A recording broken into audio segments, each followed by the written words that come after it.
반디!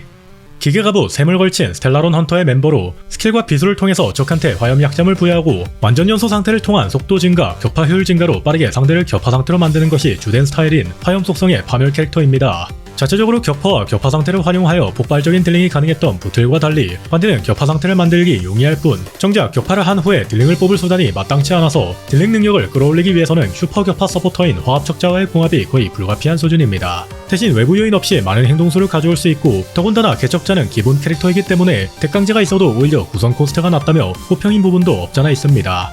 구체적으로 어떤 친구인지 알아볼까요? 지금부터 반디 가이드 시작하도록 하겠습니다. 스킬 설명입니다. 일반 공격, 지령, 폭연 추진, 그냥 평타입니다. 전투 스킬, 지령, 천공 포격, HP 최대치의 40%만큼을 소모하여 50%가 넘는 에너지를 고정적으로 회복하며 적에게 화염 속성 피해를 가합니다. 현재 HP가 부족하면 전투 스킬 발동 시 기갑 3의 현재 HP가 1포인트로 감소하고 자신의 다음번 행동 게이지를 25% 증가시킵니다. 반대는 에너지통이 240으로 굉장히 큰 편입니다만 행저 10레벨 기준으로 60%의 에너지가 차며 패시브로도 전투 진입 시에 에너지 회복 효과가 있어서 스킬 한 번으로 바로 필살기를 발동할 수 있게 됩니다. 반대는 필살기를 통해 완전 연소 상태에 진입하는 것이 최우선 목표인 만큼 굉장히 의미가 크다고 할 수 있죠. 필살기 반딧불이 타입 4 완전 연소.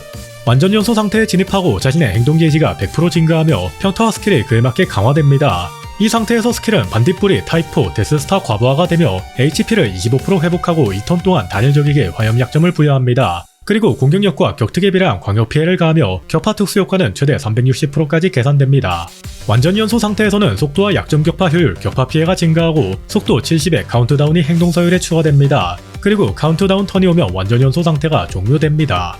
행적 10레벨 기준 속도가 무려 60이 증가하게 됩니다. 반대의 기본 속도는 104이고 행적으로도 5가 추가되기 때문에 속도 신발만 챙겨도 전투 시의 속도가 무려 194가 되는 미친 성능을 보여줍니다. 아무래도 조합이 화합적자와 완매로 고정되어 있으니 브로냐나 스파크를 넣는 것이 어렵다고 판단되어서 이렇게 파격적으로 속도를 챙겨준 것이 아닐까 생각됩니다. 특성 고치형 원초 화염 중추. HP가 낮을수록 받는 피해가 감소하며 HP가 20% 이하일 경우 피해 감소 효과가 최대치에 도달하여 최대 40%까지 감소합니다. 완전 연소 상태에서는 피해 감소 효과가 최대치로 유지되며 효과 저항이 행적 10레벨 기준 30% 증가합니다. 전투 시작 시 에너지가 50% 미만일 경우 에너지를 50%까지 회복하고 에너지가 최대치까지 회복되면 모든 디버프 효과가 해제됩니다. 반디도 자해 및 자일 능력이 있기 때문에 이 과정에서 도연 객사하지 않을까 하여 바피감을 달아준 것으로 보입니다. 행적 스탯에 달려있는 효과 저항을 생각하면 50에 가까운 효조를 기본으로 챙길 수가 있어서 디버프 해제 능력과 더불어 안정성이 굉장히 높습니다. 비술, 지령, 초토화 운석 폭격. 공중으로 도약하고 적을 공격하여 화염 피해를 가하고 웨이브가 시작될 때마다 모든 적에게 화염 약점을 추가합니다. 부트일은 단일 적을 대상으로 한 번만 부여하는 약점을 반대는 웨이브마다 모든 적에게 부여하는군요. 사실 격파들러인 이상 부트일 쪽이 오히려 이상한 거고 이게 맞는 거라고는 생각합니다. 추가 능력 알파 모듈 안트랙 아웃버스트를 개방하면 완전 연소 상태에서 화염 약점이 없는 적을 공격해도 기존 감소 수치의 55%만큼 강인성을 감소시킬 수 있습니다. 비술은 웨이브마다 모든 적을 대상으로 약점을 부여하고 스킬도 단일 대상이지만 약점을 부여하는데 이제는 약점이 없어도 강인도를 깎는답니다. 약점이 있든 없든 이걸로 깎아서 패라는 의미는 아니고 아무래도 스킬이 단일 부여이기 때문에 잡몹을 정리하는 데 있어서 불편함이 없으라고 친히 강인도 감소를 달아준 것 같습니다. 추가 능력 베타 모듈 자기 제어 기갑을 개방하면 완전 연소 상태에서 격파 특수 효과가 200%, 360% 이상일 시 격파 상태의 적을 공격하면 강인성 감소 수치가 30%, 50%의 슈퍼 격파 피해로 전환됩니다. 이러면 화합적자가 없어도 슈퍼 격파가 가능한 거 아닌가요? 맞기는 한데 부트일처럼 혼자서 다 부술 정도로 높은 개수를 가진 게 아니라서 결국 딜링을 위해서는 화합적자의 채용이 불가피합니다. 추가 능력 업실론 모듈 과부하 코어를 개방하면 공격력이 1800포인트보다 높을 때 10포인트 초과할 때마다 격파 특수 효과가 0.8% 상승합니다. 개수가 그리 높지 않다고나 하지만 결국 딜링 패시브이기 때문에 전투 기준으로 격특 360을 맞추는 것이 좋습니다. 그게 아니더라도 격특은 높을수록 좋지만요. 통상적으로는 정말 쉽지 않은 수치입니다만 이 효과의 도움을 받으면 충분히 할만해집니다. 격특과 속도뿐만 아니라 공격력도 유효 옵션이 되기 때문에 세팅의 난이도가 많이 감소하게 되죠. 승급과 행적입니다. 승급 재료는 격분한 심장, 욕망의 거울 조각입니다. 행적 순서는 필살기, 스킬, 특선 순으로 올려주시면 됩니다. 필살기 레벨을 올림에 따라서 상승하는 속도 수치가 굉장히 크기 때문에 최우선으로 올리고 특성은 딜름과 연관이 없어서 우선위로 배치되었습니다. 행적 재료는 공동의 염원의 유음, 달의 광기 이빨, 욕망의 거울 조각입니다. 광추입니다.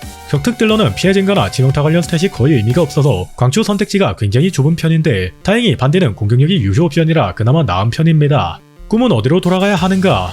격파 특수 효과가 증가하고 격파가 된 상대에게 격파 피해 증가, 속도 20% 감소를 부여하는 반디의 전용 광추입니다. 전광인 만큼 격파 위주의 효과들로 이루어졌고 그래서 딜 상승은 말할 필요도 없을 것 같은데 격파 딜러의 특성상 적이 격파 상태에 오래 머물러 있을수록 딜 타임이 늘어난다는 걸 생각하면 속도 감소도 상당히 유의미합니다. 심율광추인 몰락을 대체제로 활용할 수 있습니다. 격특 관련한 효과는 아무것도 없기 때문에 대체제라 말하기엔 창피한 수준이지만 스택제로 높은 공격력을 제공하기에 패시브를 통하여 격특으로 치환하여 사용할 수 있습니다. 마음에 새긴 약속. 전광을 제외하고 보면 격특을 제공하는 유일한 파멸광추로서 오중첩을 기준으로 56%의 격특이 오릅니다. 가성비로 쓰는 사성광추치고는 나름 괜찮다고 생각합니다. 최후의 수단으로는 두더지파, 도망칠 곳은 없다, 산책시간 정도가 있는데 공격력만을 위한 채용이고 그마저도 몰락과 비교하면 초라한 수준이라 추천하긴 어렵습니다. 정말 말 그대로 최후의 수단이라 생각하시면 될 것 같습니다. 유물입니다. 철기군밖에 없죠. 완전히 전용으로 설계된 친구이기도 하고 그래서 종결 유물이기도 합니다. 격특이 증가하고 격파 피해 증가와 방어력 무시까지 제공하기 때문에 반대 입장에서는 정말 채용을 안 할 이유가 없습니다. 장신구는 거파연 등의 연마공을 추천드립니다. 이 역시 반대의 전용으로 설계된 친구이고 화염 약점을 조건으로 달고 나와서 무려 격특을 올려주는, 접대도 이런 접대가 없지 말입니다. 속도와 격특이 증가하는데 자체적으로 화염 약점 부여가 가능한 반디가 이를 채용하지 않을 이유를 모르겠습니다. 공퍼가붓의 속도 신발, 공퍼구츠의 격특 매듭이 추천됩니다. 공격력이라는 게 워낙 광추 기초공이나 무기효과에 따라서 달라지기도 하고 이게 얼마나 격특으로 치환될지도 계산하기 힘든 부분이 없잖아 있습니다. 격특은 기본적으로 다다이선이면서 동시에 전투 기준 360을 넘기면 된다는 것만 생각하시면 될 것 같습니다. 목표치는 격특 240에 속도 140으로 잡으시는 걸 추천드립니다. 속도가 156이 되면 1라운드 4행동이 가능해지기 때문에 그걸 목표로 잡으셔도 무방하지만 쉽지 않은 수치니 일단은 140으로 만족하시는 게 좋습니다. 성운입니다. 1돌 나는 잠들었네 붉은 고치 안에서 강화된 전투 스킬 발동 시 목표의 방어력 15%를 무시하고 강화 스킬은 스킬 포인트를 소모하지 않습니다. 완매와 갤러거가 워낙 스포 소급이 뛰어나기 때문에 스포 소모가 없는 게 큰 메리트로 다가오지는 않습니다. 방어력 무시를 통해 딜링이 올라가는 것이 핵심이겠죠. 2돌 부서진 하늘에서 추락해. 완전 연소 상태에서 강화 평타, 강화 스킬을 발동해 적을 처치하거나 적을 격파 상태에 빠뜨릴 시 즉시 보너스 턴 1개를 획득하며 해당 효과는 1턴 후 다시 발동할 수 있습니다. 평가가 아주 높고 반대의 핵심 성운으로 평가받는 효과입니다. 적을 처치하거나 격파 상태에 빠뜨리면 추가 턴 획득, 이를 통해 반대는 훨씬 많은 행동수를 가져오면서 폭발적이면서도 지속적인 딜링을 우겨넣을 수 있게 되죠. 4돌 나는 볼이라 반딧불이의 불빛을. 완전 연소 상태일 때 기갑 3매 효과 저항이 50% 증가합니다. 행적, 특성까지 합쳐서 기본 효조가 100% 가까이 되는데 글쎄요 격파 딜러인 반디가 디버프에 맞을 일이 얼마나 된다고 이렇게까지 하셨을까요? 나쁜 효과라고 할 정도는 아니지만 반대 성운 중에서 평가가 제일 낮다고 할 수 있습니다. 6돌 종극의 내일에 피어나리. 완전 연소 상태에서 화염 속성 저항 관통이 20% 증가하고 강화 평타, 강화 스킬 발동 시 약점 격파 효율이 50% 증가합니다. 속성 저항 관통이야 항상 유니크하면서도 매우 강력한 버프이며 기본 메커니즘과 완매를 통해서 올라간 격파 효율이 더욱이 증가하여 딜링과 사용감을 동시에 상향시켜주는 훌륭한 효과입니다. 추천 파티입니다. 사실상 하나밖에 없다고 해도 과언이 아닌데 화합적자와 완매는 고정, 거기에 갤러거가 들어갑니다. 갤러거는 화염 강인도를 깎고 격파 피해가 증가하는 만치 디버프를 부여하여 반디와 궁합이 나쁘지 않으나 필수 수준은 아니라서 다른 힐러를 채용하고 싶다면 그러셔도 괜찮습니다. 완매가 없는 경우에는 베라를 채용하여 반각을 넣을 수 있는데 반디를 뽑았다면 완매도 뽑는 겁니다. 완매 전광이 없을 수 있고 반디 전광이 없을 수는 있는데 반디와 완매는 거의 한몸이라고 봐도 무방합니다.